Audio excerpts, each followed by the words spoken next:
Welcome my YouTube channel व्यास नारायण मिश्र। आज हमारा next video है digital awareness and cyber security का। इसमें आज कुछ इंपॉर्टेंट टॉपिक डिस्कस करेंगे जो कि एबीसी से रिलेटेड होगा। सभी स्टूडेंट ने अभी एबीसी में अपना रजिस्ट्रेशन किया होगा। एबीसी का फुल फॉर्म होता है एकेडमिक बैंक ऑफ क्रेडिट। इसमें सभी स्टूडेंट अपना रजिस्ट्रेशन किए हैं, तो उसी से रिलेटेड बहुत सारे क्वेश्चन हैं, आप उसको जरूर देखिएगा। जिसका फर्स्ट क्वेश्चन है, एबीसी में कौन सा कोर्स शामिल होता है। एबीसी में कौन कौन से कोर्स हम कर सकते हैं। तो पहला है ऑनलाइन मोड से हम कोई कोर्स कर सकते हैं, डिस्टेंस मोड से भी हम कोई कोर्स कर सकते हैं, और ऑफलाइन मोड से भी कोर्स कर सकते हैं। ऑनलाइन का मतलब कंप्यूटर या मोबाइल या डेस्क लैपटॉप के द्वारा हम स्टडी कर सकते हैं, ये ऑनलाइन मोड कोर्स कहलाएगा। ऑफलाइन मोड में हम वहाँ पे डायरेक्ट ज्वाइन करेंगे उस जहाँ पे एकेडमिक बैंक ऑफ क्रेडिट से, वहाँ से ऑफलाइन मोड। और डिस्टेंस मोड्स होगा जो कि हम रजिस्ट्रेशन करेंगे और उसके कुछ बुक्स वगैरह आएंगी, वहाँ से हम उसको स्टडी करेंगे और फिर एग्ज़ाम देंगे। तो 3 तरह के एबीसी में हम कोर्स कर सकते हैं। फिर एबीसी द्वारा कौन सा कार्य किया जाता है, तो कौन कौन से कार्य हम कर सकते हैं। तो पहले क्रेडिट एक्यूमुलेशन। एबीसी के द्वारा जो क्रेडिट, आज के जो नई शिक्षा नीति है इसमें जो स्टडी होती है, जो हम सब्जेक्ट होते हैं, तो इसमें मार्क्स ना दिखा करके उसमें हम क्रेडिट दिखाते हैं। जैसे फॉर एग्जांपल यदि हम फिजिक्स की बात करें, तो अगर कोई स्टूडेंट फिजिक्स में पास हो गया है तो उसको 4 क्रेडिट, अर्थात यदि हम सब्जेक्ट में पास हो जाते हैं तो उसको 4 क्रेडिट देते हैं। और इसी तरह से अगर प्रैक्टिकल होता है तो प्रैक्टिकल पास होने पे 2 क्रेडिट दिया जाता है। तो इस तरह से टोटल एक सब्जेक्ट का क्रेडिट कितना हो जाता है, 6 क्रेडिट हो जाता है, 6 क्रेडिट हो जाता है। अब अगर जिसमें प्रैक्टिकल नहीं है उसके हम 4 क्रेडिट मान के चलते हैं। तो पहले के समय में जो हम जब उसमें पास होते थे तो उसके मार्क्स दिखाए जाते थे कि जैसे 100 में से या 80 में से कितने मार्क्स पाया है। लेकिन अब हम, अगर वो स्टूडेंट पास हो गया है तो हम उसको क्रेडिट देते हैं। उसका परसेंट कुछ भी हो सकता है, चाहे वो 100 में 80 पाए या 100 में 100 में 60 पाए या 70 पाए। अगर वो पास हो गया है तो उसको हम क्रेडिट 4 देंगे, मतलब उसको हम पास ही मानेंगे। तो एबीसी के द्वारा क्रेडिट एक्यूमुलेशन होता है। फिर क्रेडिट का वेरिफिकेशन होता है, जो आपके एग्जाम में क्रेडिट आ गए हैं उसका वेरिफिकेशन भी हम कर सकते हैं कि वो मार्क्स सही है कि नहीं है। क्रेडिट ट्रांसफर भी हो सकता है। तो इस तरह से एबीसी जो है, जिसका फुल फॉर्म होता है एकेडमिक बैंक ऑफ क्रेडिट, है ना, तो इसका ये कार्य कर सकते हैं। नेक्स्ट है जो एकेडमिक क्रेडिट जो स्टूडेंट अर्न करता है उसकी वैलिडिटी कब, कितने साल तक होती है। तो इसकी वैलिडिटी होती है 7 साल तक। इसका मतलब यह है कि अगर कोई स्टूडेंट पास हो गया है और अगर वो 7 साल के बाद फिर से कंटिन्यू, 7 साल के अंदर अगर कंटिन्यू करना चाहे तो कंटिन्यू कर सकता है। लेकिन अगर उसके एक क्लास से दूसरे क्लास के बीच में 7 साल से ज़्यादा का डिफरेंस है तो वो जो क्रेडिट है वो या जो उसका रिजल्ट है वो उस अप्लीकेबल नहीं होगा, फिर उसको फिर से स्टार्ट करना पड़ेगा। लेकिन अगर उसमें 7 साल से कम का डिस्टेंस है, डिफरेंस है, तो वो क्रेडिट उसको नेक्स्ट ईयर के लिए, नेक्स्ट ईयर में स्टडी करने के लिए वो यूज हो जाएगा। तो एबीसी के द्वारा जो स्टूडेंट अर्न करता है क्रेडिट, उसका जो मैक्सिमम वैलिडिटी होती है 7 ईयर होती है। फिर एबीसी स्कीम के अंतर्गत हम कब ज्वाइन कर सकते हैं। तो नॉर्मली स्टूडेंट जब चाहे तब वो कोर्स को ज्वाइन कर सकता है। एबीसी स्कीम के अंतर्गत स्टूडेंट जब चाहे तब फिर से ज्वाइन करके अपनी स्टडी जो है कंटिन्यू कर सकता है, जो कि ऑनलाइन, ऑफलाइन और डिस्टेंस मोड तीनों प्रकार से होता है। नेक्स्ट है एबीसी का रजिस्ट्रेशन जब हम करते हैं तो कितने चरण में पूर्ण होता है, मतलब उसके कितने स्टेप्स होते हैं, कितने प्रोसेस होते हैं। तो एबीसी के रजिस्ट्रेशन में 5 प्रोसेस होते हैं। 5 प्रोसेस कंप्लीट जब हो जाते हैं तब उसका रजिस्ट्रेशन डन माना जाता है, कंप्लीट माना जाता है। तो प्रेजेंट टाइम पे लगभग सभी जो ईयर के स्टूडेंट हैं, first year, second year, final, वो सभी स्टूडेंट एबीसी में अभी अपना रजिस्ट्रेशन किए हैं। तो उस हिसाब से ये जो क्वेश्चन आंसर है बहुत इंपॉर्टेंट है। ABC would act as a reference point for faculty. ये जो एबीसी है इसका कैसा रेफरेंस पॉइंट, किसी फैकल्टी का मतलब किसी कोर्स के लिए, तो इसका रेफरेंस पॉइंट कैसे काम करता है। तो ये क्रेडिट पॉइंट ऑफ स्टूडेंट है। रेफरेंस पॉइंट का मतलब इसका यूज कैसे होता है, तो ये जो स्टूडेंट का क्रेडिट होता है ना, वो क्रेडिट पॉइंट की तरह इसका यूज होता है। रेफरेंस पॉइंट का मतलब होता है क्रेडिट पॉइंट। रेफरेंस का मतलब आप ये समझ सकते हैं कि एक उसका आइडेंटिफिकेशन, मतलब उसका एक एड्रेस, उसका एक पता, उसकी जानकारी, तो वो जो है क्रेडिट पॉइंट के फॉर्म में होता है। Computer security is the method to defend from malicious attack. Malicious attack एक ये साइबर अटैक कहलाता है। तो जब कंप्यूटर सिक्योरिटी होती है, तो यदि हम मैलिशियस अटैक से हमें बचना है, या हम ऐसा कुछ करें कि जो ये एक्सटर्नल अटैक हैं, चाहे वो सॉफ्टवेयर के फॉर्म में हो, या पासवर्ड की चोरी हो, या कोई इंफॉर्मेशन की चोरी हो, तो उसको हम किस तरह से हम उससे डिफेंड कर सकते हैं, अपने आप को बचा सकते हैं।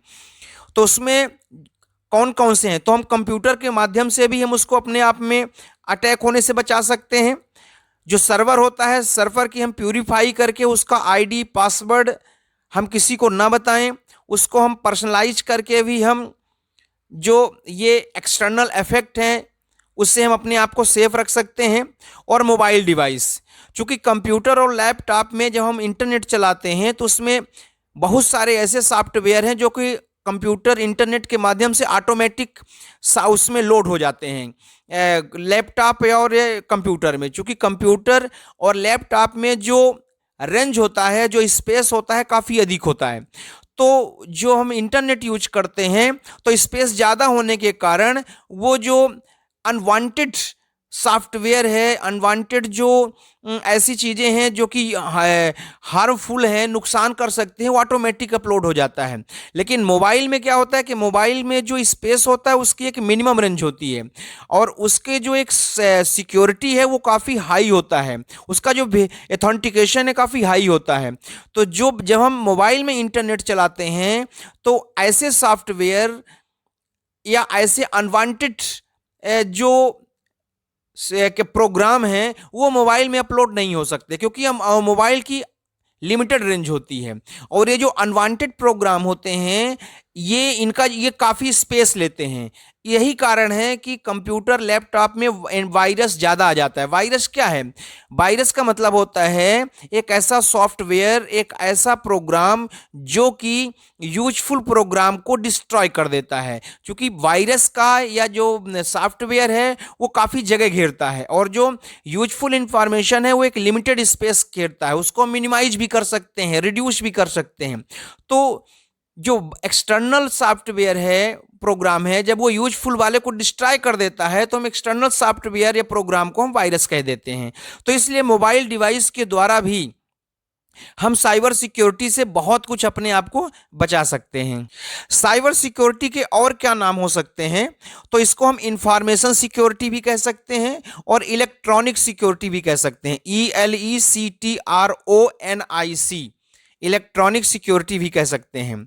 साइबर सुरक्षा के लाभ क्या हैं? What is the benefit of cyber security? तो इसके जो लाभ हैं कि जो साइबर अटैक है उससे हम अपने आप को प्रोटेक्ट कर सकते हैं, बचा सकते हैं। और अगर मान लीजिए कोई अपना वर्क बिजनेस से रिलेटेड है, तो बिजनेस से रिलेटेड में जो अपना जो पर्सनल डेटा है, जो पर्सनल इंफॉर्मेशन है, वो किसी दूसरे तक इजी वे में नहीं जा सकता है। तो इसलिए साइबर सिक्योरिटी होना बहुत ज़रूरी है। दूसरा है protection for data and network, जैसा कि हमने अभी डिस्कस किया। Prevention of unauthorized user access, जो यूजर अनऑथराइज्ड है, जो यूजर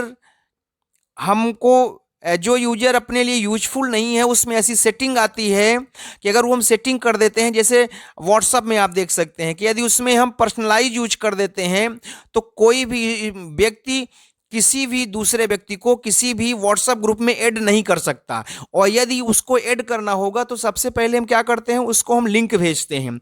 फिर जब वो लिंक को ज्वाइन करता है तब जा कर के वो व्हाट्सएप के द्वारा ऐड हो सकता है।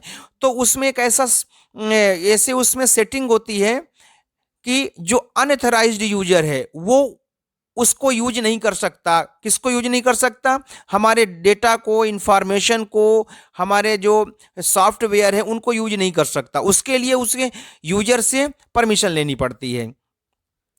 भारत का जो साइबर सुरक्षा एक्ट है इसका क्या नाम है? तो IT एक्ट 2000 कंपनी एक्ट 2013 और आईपीसी 1980, ये तीन जो है साइबर सुरक्षा के बारे में अपने भारत में कानून बनाए गए हैं। अब जो साइबर सुरक्षा आईटी एक्ट 2000 है, ये क्यों लागू किया गया है? तो जैसे ई गवर्नेंस है, ई बैंकिंग है और ई कॉमर्स है। ई गवर्नेंस का मतलब आजकल अगर कोई फॉर्म भरते हैं या कोई हम अपना जैसे आईडी प्रूफ बनाते हैं, चाहे इनकम हो, चाहे निवास प्रमाण पत्र हो, आधार कार्ड हो, ये सारी चीज़ें ई गवर्नेंस के माध्यम से हम कर सकते हैं। ई बैंकिंग जो हम पैसे का ट्रांसफ़र करते हैं, लेन देन करते हैं, वो ई बैंकिंग में। ई कॉमर्स जो हम बिजनेस करते हैं। तो अगर इसमें किसी तरह का फ्रॉड आता है, कोई अगर टेक्निकली प्रॉब्लम आती है, तो वो आईटी एक्ट 2000 के अकॉर्डिंग उसमें केस बनता है। फिर आईपीसी 1980, इसका क्या उपयोग है?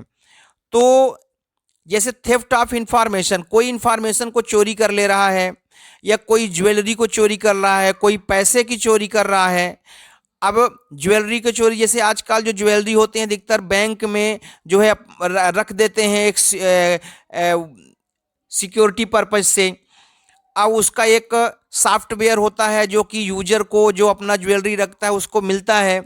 तो इस तरह से वहाँ पर भी साइबर सिक्योरिटी के माध्यम से ये एक ज्वेलरी का एक परफेक्ट प्लेटफार्म है। तो अगर वहाँ से बैंक से या कोई ऐसा जो स्पेस है, कोई ऐसी जगह है जहाँ पे हम इंफॉर्मेशन, मनी या ज्वेलरी रख सकते हैं, अगर वहाँ से कोई चीज़ चोरी होती है तो आईपीसी 1980 एक्ट का यूज होता है। फिर जो कंपनी एक्ट 2013 है, इसका क्या कार्य है?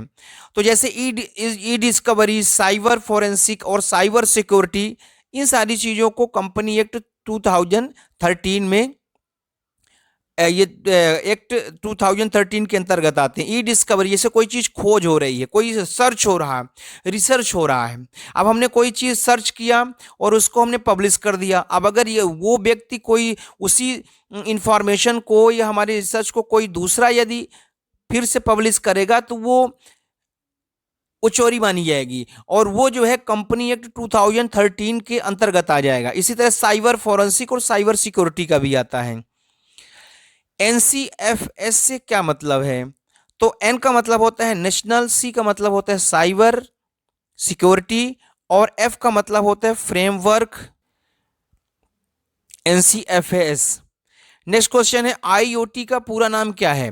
तो I का मतलब होता है इंटरनेट, O का मतलब ऑफ, T का मतलब थिंग्स। तो IoT का पूरा नाम है इंटरनेट ऑफ थिंग्स। तो इस तरह से बहुत इंपॉर्टेंट आज का वीडियो है जो कि साइबर सिक्योरिटी और ABC से रिलेटेड है। आप इसको जरूर देखें, अपने फ्रेंड सर्कल में शेयर करें। कोई प्रॉब्लम हो तो कमेंट बॉक्स में कमेंट करके डिस्कस कर सकते हैं। Thank you very much.